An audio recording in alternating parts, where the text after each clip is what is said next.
Alarm was a science fiction movie about a device which electronically injected thoughts into the human mind. In this scene, the mind control machine projects images into the brain of the chief scientist through an electrode headset.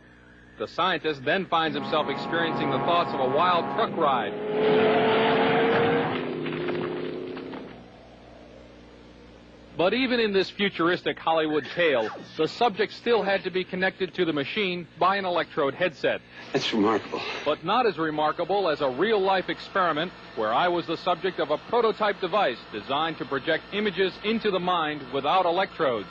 The prototype machine, developed from Soviet scientific data, could, according to some scientists, have a profound effect as a weapon of war.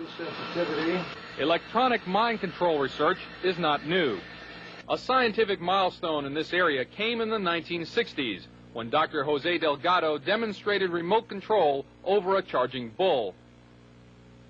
By connecting a radio antenna to electrodes inserted into the bull's brain, Delgado proved that the animal's aggressive impulses could be thwarted by electronically manipulating the bull's muscle reflexes. Do you realize the fantastic possibilities if from the outside we could modify the inside? Could we give messages to the inside? But the beauty is that now we are not using electrodes. In recent years, Delgado has shown that the behavior of monkeys can be altered using low-power, pulsating magnetic fields. But in these experiments, there were no antenna implants. Any function in the brain, emotions, intellect, personality, well, could be perhaps modified by this non-invasive technology. Delgado's research has so far been limited to animals. But in the Soviet Union, a radio frequency, or RF device, has been used for over 30 years to manipulate the moods of mental patients. It's called a LIDA machine.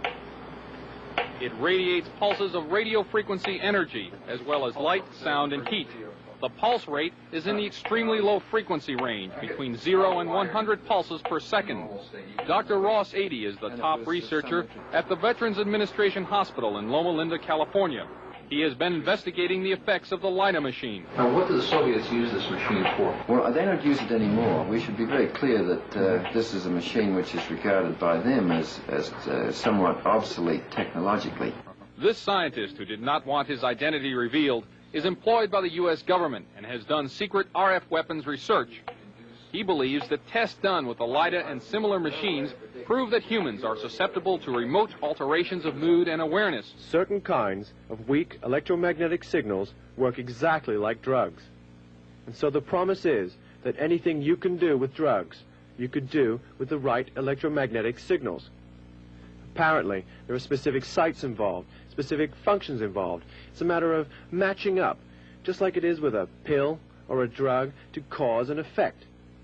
You could have a cause and effect relationship between a magnetic field and a biological function. CNN enlisted the help of noted physicist Dr. Elizabeth Rauscher and electrical engineer Bill Van Bice to build and test an RF mind interference machine from data found in Soviet scientific literature. The machine itself was inexpensive and easy to construct, using parts from a consumer electronics store. It emits a weak magnetic field, pulsed at extremely low frequency.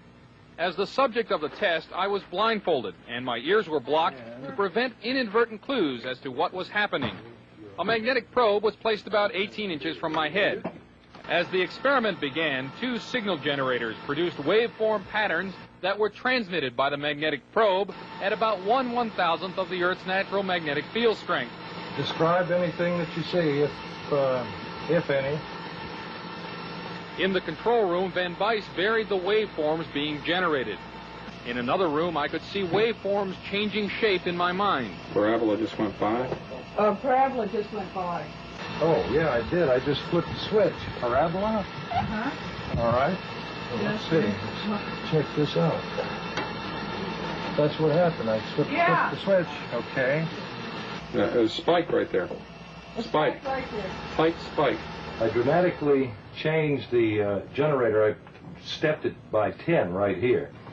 And the intermix from the two generators was right where you said that you saw a spike. Van Bice says that when I failed to see any change, it was because he had not set the proper frequency and power levels.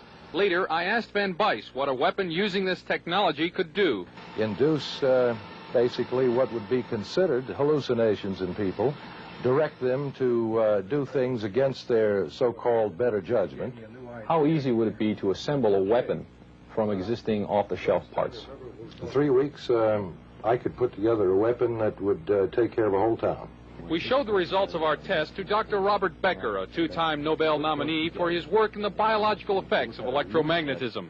This is a very significant experiment because it carries our understanding of how vision is actually performed a step further into the mystery. He said he thought the machine caused a disturbance in the brain's interpretation of vision, and as such could be used as a weapon. That kind of a disturbance in the visual system could markedly influence the operations of a fighter pilot, a helicopter pilot, or even a simple an aberration in the visual field as making everyone seeing double, or everyone having their visual field jitter like a poorly adjusted television screen.